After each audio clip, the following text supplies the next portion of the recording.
Hey guys, my name is SonicKitsune, and the Chainsmokers had a pretty bad 2018, didn't they? Let's laugh at them for that. I'm from the east side of America, where we choose pride over character. Throughout most of 2018, I didn't know what Andrew Taggart and Alex Paul were doing. With 2017, it was simple. They made an album about how horrible a boyfriend Taggart is and how his own actions led to a breakup. At least, that's how I've always interpreted Memories Do Not Open. And in 2018, I had hyped up a review I was going to do on that album, which never came to fruition. I had recorded the entire thing, but never edited it, as I felt I was defending some topics that I really didn't want to go on record defending. I complain about Chris Brown songs where he cheats on his partner and steals girls from their men. So I shouldn't be giving Andrew Taggart a pass for the same behavior. And yet, yeah, I still love Memories Do Not Open. I think it's a sonically pleasing record for one, and it sets out to do one specific thing: deconstruct Andrew Taggart's character in a not-so-flattering way. There's a story arc to his actions that, for the most part, is sequenced quite beautifully to give you the full scope of his bad relationship that crumbles at his feet. And Taggart himself doesn't really grow that much throughout it. The big overture song, Yun, sees him reminiscing on the early stages of the relationship, where he tries to remind his partner of the good times they had despite her already initiating the breakup the entire album builds up to. But Taggart doesn't feel sad it happened. In a way, he seems relieved, especially in the closing track, Last Day Alive, ignore the fact that it's sung by Florida Georgia Line, where he celebrates his freedom to do whatever stupid crap he wants, and presumably the cycle continues. Now that's a frustrating concept, I understand, which is a big reason why that review never came to be. However, I don't think I'm gonna have that same problem with the Chainsmokers' second studio album. Mostly because it's a mess. Darling of mine, where have you been? When I originally started to script this video back in the fall, it went through the titles The Chainsmokers in 2018, and even What the Hell Are the Chainsmokers Doing? That's because for most of 2018, this duo was releasing singles with no clear pretense of those singles being for an album. Every once in a while they'd drop a new single, they usually went back and forth when it came to charting on a Hot 100, but they had all bombed so it didn't mean anything anyway. But it's not just the fact that they were releasing singles that was bothering me. Honestly, I think that style of releasing music works better for these guys because, despite how coherent Memories Do Not Open was, they are not an album band, especially in 2018. What really got to me is that they decided their singles throughout the year were worth putting into an EP. And fine, before Memories, they had 2 EPs with 5 singles each. But they kept adding to that EP as the year went on for seemingly no reason. And then the end of the year came around, and Alex and Drew just decided, hey, these singles are an album now. No, seriously. The album Sick Boy was officially released on December 14th, 2018. At that point, the group had already released 9 singles throughout 2018 and released the final single, Hope, that same day. The album's track listing comprises of all 10 of these singles. You don't do that. I'm sorry. Album cycles tend to get a little tiring when you get to the 4th or 5th single. So to have an album where all the songs were released separately to be played on radio, it's just excess. They had similar release strategies with their EPs Bouquet and Collage, but those are both 5-song projects, so it's a little more understandable. Compare this to Memories, which only saw 3 single releases. Yeah, for some reason they had a better grasp of the correct way to market their music in 2017, but the following year they just gave up. Throw everything at the wall and see what sticks. And even if it doesn't stick, put it on the album anyway. Everybody wins. Because of how randomly this project came together, I'm not going to be reviewing this in the order of the track listing, because I know it's ultimately meaningless. Instead, I'm going to be looking at each song in release order, because that way it'll be easier to see the progression of the Chainsmokers' odd release strategy. It's the closest thing to coherence this album could possibly have anyway, so why not? So of course, we start with the title track, Infected Garçon.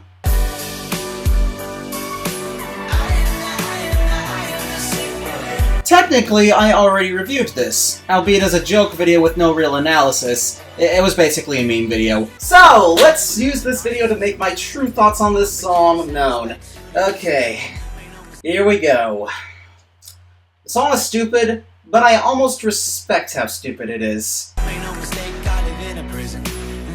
kill myself, it is my religion. This was very clearly an attempt on the Chainsmokers' part to emulate 21 Pilots. Cause, well, it worked so well for AJR, I guess. This came out while Top was still on hiatus too, and we had no idea when they were releasing new music. So really, this just made me hungrier for a new album from them. Worth it.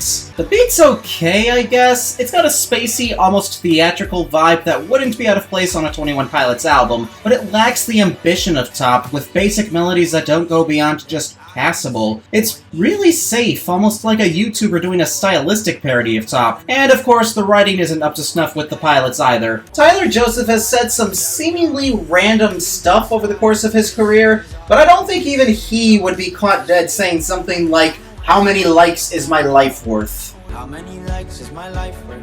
This is hack philosophy at its finest. It's relatable enough for a certain demographic to think you're being profound, but really you're just pandering and ultimately saying nothing. And the rest of the song is just about being apathetic, I guess. I think that's the message Andrew's going for. We as a society just don't care. It's all empty fluff that has no ambitions, doesn't know what it wants to say, and says even less than that. I'm not inherently against celebrities wanting to talk about politics, but can we at least demand that they have an actual reason for wanting to talk about politics so they don't embarrass themselves? As a fan hearing this for the first time, even though I was able to tolerate the song for the atmospheric synths and catchy melodies, it made me worried for what their new image was going to be. Maybe another AJR that would get farther and farther up their own ass with every song? Would they start saying questionable things that would make me want to distance myself from them forever? Or would they abandon it with the very next single? You already know it's the last option.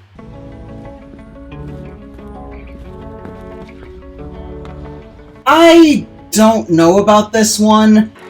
You don't know me, don't you think that I get lonely? I think this is supposed to be some sort of meta-narrative about the Chainsmokers' reputation. Andrew talks about how it gets dark inside his head and that we can't possibly know who he is unless we know him personally. I like his friends who don't pay attention to the reputation these two have acquired over the past few years. Alright then, if that's the case, who are you really, Taggart? Well, according to the music video, he's a demon.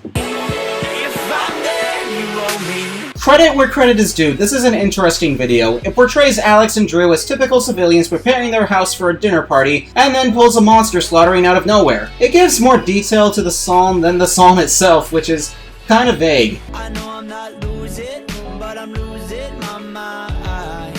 Yeah, Taggart, I don't think I'll ever know who you really are. You have a point there. But as an entertainer, my perception of you is based on how you portray yourself in the art you put out. And it's not a flattering picture. If you don't give me anything to replace that image, nothing's really going to change. So the lyrics are kinda self-defeating, unless you really weren't lying about the whole demon thing and that's who you are, in which case we stand. However, there are things about the beat and production that I do appreciate. The guitars are rhythmic and sound okay, not amazing, but they do appropriately set the mood the song is going for. But above all, I like how the drop only plays once in this song.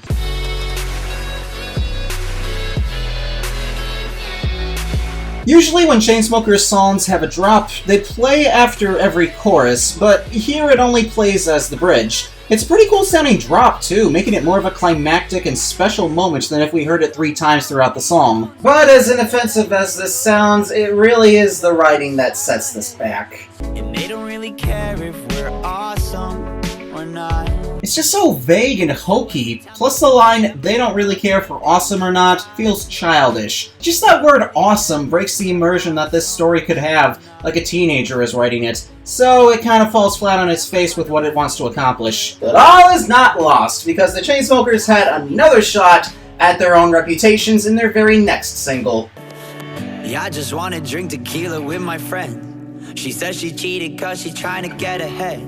Let's get the negatives out of the way first. These verses are horrible. I post a picture of myself cause I'm lonely. Everyone knows what I look like. I like Andrew Taggart as a vocalist just fine, even though he's technically not a good singer. But more times than not, I think he's able to work around that, whether he gets some help from the production or the song benefits from a growly delivery. That's not the case here. Taggart sings a sloppy 2-note melody, and in the first verse especially, he sounds so weak. Worse than I think he's ever sounded in the past. Aside from that, though... yeah, I think I love this song. Yeah, bad first impressions aside, this is probably my favorite song on the album. The pretentious attitude from the previous two singles is gone, and we've got a song about Taggart trying to live a normal life despite not feeling comfortable with the people around him. The line, "I walk into the club like everybody hates me," is a bit of a gut punch and very relatable to me personally, minus the club part, because that's not my scene. I also don't ever drink tequila with my friends. Or ever. So yeah, I guess there are liberties to how much I can relate to this. And I'm not trying to be like poor me, I made it. I'm just trying to stay normal now that they know what my name is. I really like this line in particular because of how it makes it clear that he's not looking for sympathy for those he might have burned, and it avoids the cliche of insisting fame can be a terrible thing by focusing instead on trying to enjoy the mundane. It's a better deconstruction of the Chainsmokers' reputation than You Owe Me because of how Taggart takes responsibility for the ill will he's accumulated, and it makes it more relatable than your typical song written in this lane. Also, this beat is just one of their best in a while. Yeah, I just wanna drink tequila with my friends. I'm so defeated, I just want this shit to end. It's a simple melody, but the guitars and synths build together well. They give off an appropriately melancholic feel in the verses that builds and evolves in the chorus to be triumphant when the beat drops. And the drop itself is pretty busy with all the melodies going on, but it never feels cluttered. It's layered well and feels incredible. And toward the end, you get the feeling of everything slowing down as Taggart starts to feel overwhelmed and like he needs some sort of peace. Simple, straightforward, and cathartic. The kind of song these two should be making more often. But don't you worry, these guys will get off the rails again before you know it. In a town full of fancy cars and crowded bars and supermodels, looks exactly the way it did inside my head. No matter what, I don't think I've ever been able to call the Chainsmokers boring before. Those were the good days. I'm way more impressed by the art drawn for the song's video than I am by the song itself. Molly Crabapple, your skills deserve way better, and I hope the Chainsmokers paid out the ass for you to paint all this. The song itself is a low drone. The beat has no real defining features, nothing pops, nothing sticks with the brain after you're done listening, nothing keeps you wanting to come back again. When the drop kicks in, you can hear how drawn out and uninteresting every note is, and it makes everything take an eternity. It's bland and tedious. Not annoying, just bland and tedious. All the things I could live without, I need them now, 'cause they're all around me. Oh, wait, is this a Chainsmokers song that features a male vocalist? I take back everything I said, this is the most interesting song ever. Drew Love is a boring performer, at least here, I haven't heard anything else he's done. He provides the chorus with a willowy falsetto that lacks any passion or effort, or even a strong melody, yet I just end up wishing it was Taggart singing it. At least his vocals would have brought a little more edge to this chorus. Drew featuring Drew. It's like Jibs featuring Jibs, but only slightly less embarrassing. I don't really like anybody, so don't tell me I'm like anybody.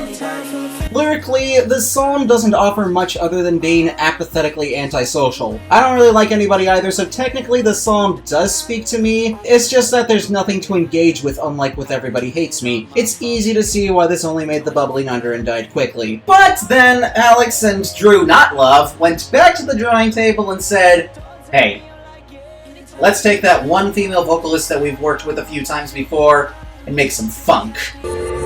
It's 4 a.m., I don't know where to go. Everywhere is closed. The Chainsmokers have worked with Emily Warren a bunch in the past. On Memories, she sings Don't Say and My Type, effectively playing the role of Taggart's significant other who ends up breaking up with him by the end of the album. She also provides backing vocals on Paris, and on that song, she is sublime. On the songs where she's the main focus, it's a bit more questionable as she doesn't really get to be a force of personality. On here, though, no, that actually still holds true. In fact, I think the only time a female vocalist has got to keep their personality while working with the Chainsmokers was Halsey on Closer. No joke.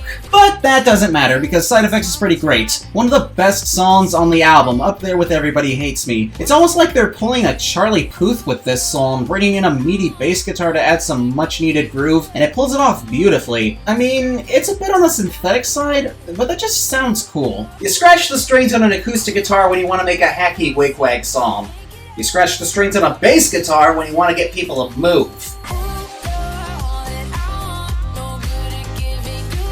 I also really like the punchy pianos and synths that fill out the chorus. It's distinctly un-Chainsmokers-like, and it's nice to see them branch out. And while Warren isn't super expressive, it still suits her well, and she sounds like she's having fun. I like this way more than her lead vocal performances on Memories. Even that rap bridge is pretty cool and is totally not out of place since this is a funk song. Does this break new ground? No. Does it break new ground for the Chainsmokers? Maybe. At the time of its release, this song was the most successful single the Chainsmokers had released in 2018, and it's not hard to see why. It's not at a Brutal Mars level as far as funk throwbacks go, but it certainly had its place on the Hot 100 for a few weeks. Definite steps in the right direction that they surely wouldn't screw up. Yep, everything's gonna be smooth sailing from here on out. Gonna have more fun songs, more experimentation with different genres. This is gonna be a blast and nothing can go wrong.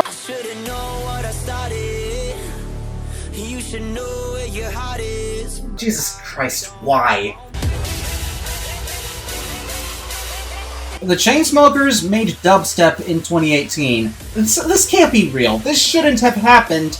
But it's here, it's bad, and I want to cry. And in addition to that, I think it's supposed to be a horror song of some kind, which on an album like this is just jarring and alienating. You have songs on this record about being antisocial, about love, and about being woke, so you pull up and say, "I'm gonna kill you, motherfucker!" Completely wrecks any flow this project could have had. What's more, it's sequenced as the last song on the album release. They wanted this to be the last thing you hear when listening to this from front to back. And it comes right after You Owe Me. Though considering that song's video shows Taggart becoming a demon, I guess there's some theming going on there. As for the song itself, look, I was never into hating dubstep on principle. There are some Skrillex songs I bumped in 2011 that I still enjoy today. The problem with the Chainsmokers teaming up with Nightmare, who I assume dabbles with this sound more often, is that it just sounds like garbage. This track's main focus is to be loud, and it does that well, but just because something is done well doesn't mean it should be commended for it. I mean, we don't exactly reward killers for killing people. The biggest offender is the drop. The Chainsmokers have had weird drops before, like with Don't Let Me Down and It Won't Kill Ya, but Save Yourself brings wonkiness to a new level not seen before by your average person who enjoys cigarettes a bit too much. The drop is comprised of simple melodies with weak notes. It's not catchy or frightening, it's just trash, and it goes on for way too long. Also, Andrew Taggart is doing the whole Andrew Taggart thing, so he's just not threatening. He tries to sound menacing, but it feels like he's a 9-year-old trick-or-treater wearing a devil's mask. Also, for some reason, the official video version of this song skips the second verse. Granted, that's not a very good part of the song, but a track having one of its 2 verses cut just doesn't feel right. You ever hear a version of Havana that cuts out Young Thug's verse and doesn't replace it with anything? It's like that.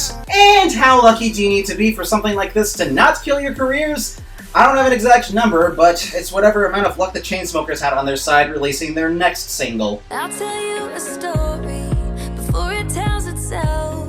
I'll lay out all my reasons. Now I know what you're thinking. Country singer teaming up with an EDM artist, female singer teams up with a fratty male duo, and one of the artists is primarily country. Either the middle and Meant to Be are now one song, or My Life is Hell now. And the answer is probably both for a good majority of my viewers. Still, this hasn't stopped this feeling from being the most successful single from this quote-unquote album. And while it's not my favorite song on this album, I don't really mind that it's stuck around. Besides, this song arguably succeeds where Meant to Be failed. For one, it's not pretending to be a country song, despite the prominent acoustic guitar. With the prominent synths and drop, you'd have to be foolish to consider this country. And second, it's much less wishy-washy than Meant to Be was. It's about how Kelsey and Taggart's friends misunderstand their relationship and insist that they're wrong for each other. Which, to be honest, is probably right, but that doesn't really matter right now. For some reason, I really like the first line of the chorus. They tell me think with my head, not that thing in my chest. There's something oddly poetic about referring to your heart as that thing in my chest. Clearly, it was written to fit the meter, and it would be weird if someone said this outside the context of a song. But it sticks out and feels much less silly than you might initially think, especially with how the word chest is in contrast with the word head.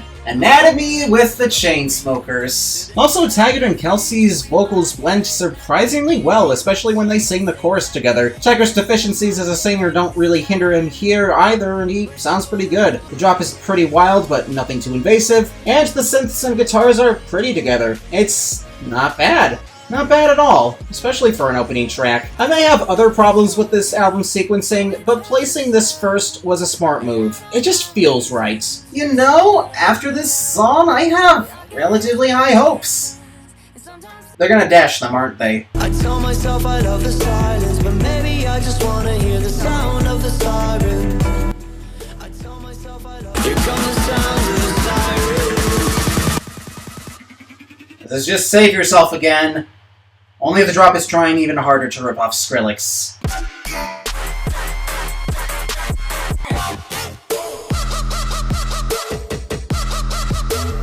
I don't think anyone's gonna be mad at me if I skip this one. It's another terrible song, easily the worst on Sick Boy. Moving on.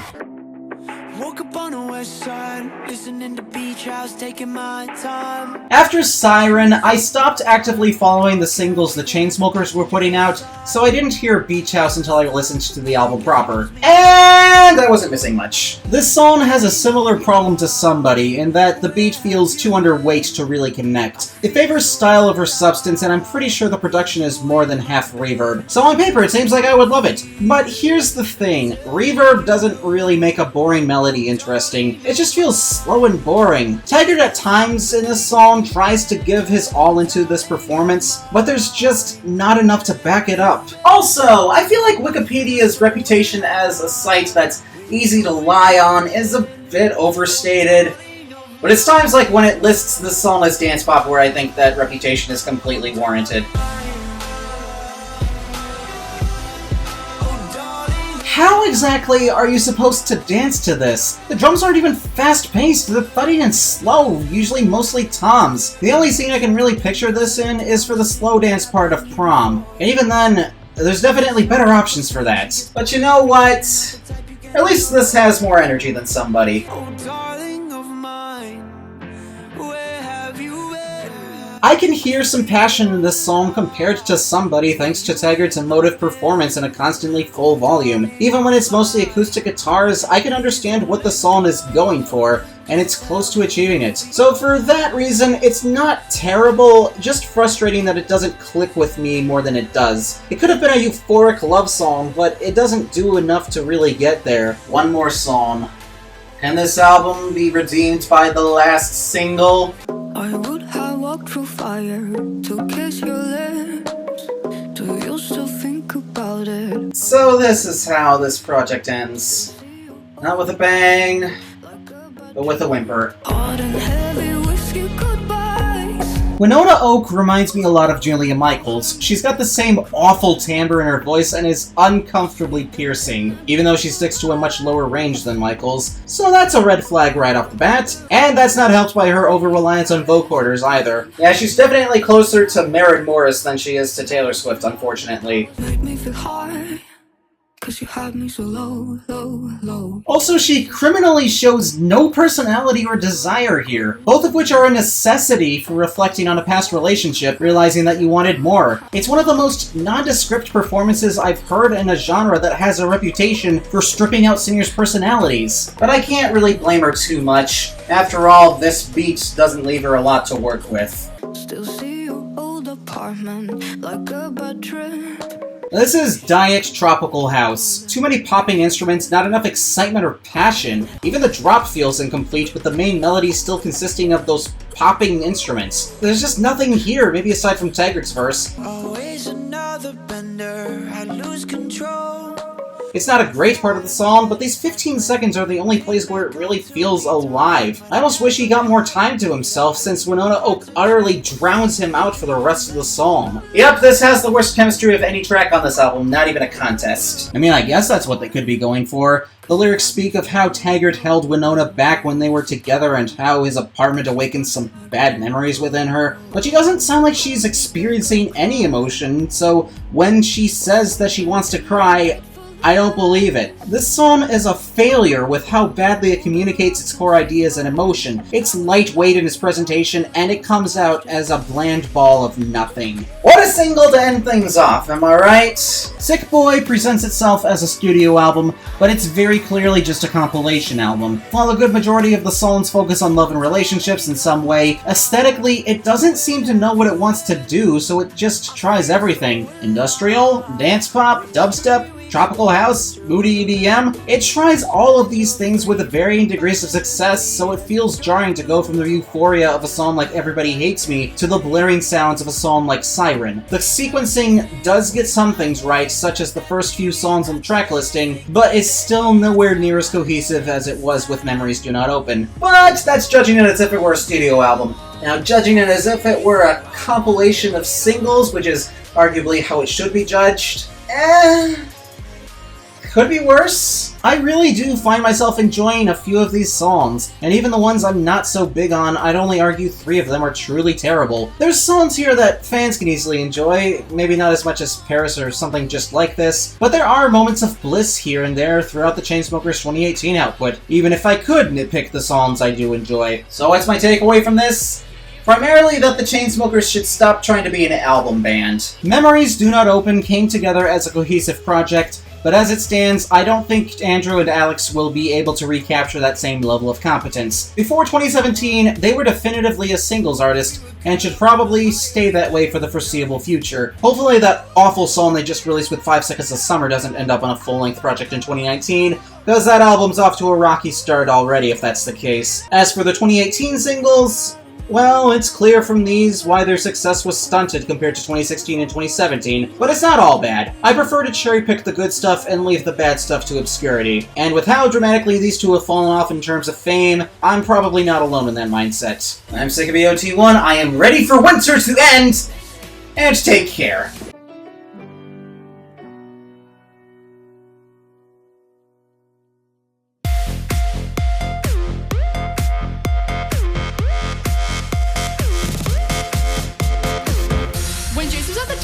I kept on seeing him look at me while he's with that other girl. Do you think he was just doing that to make me jealous? Because he was totally texting me all night last night.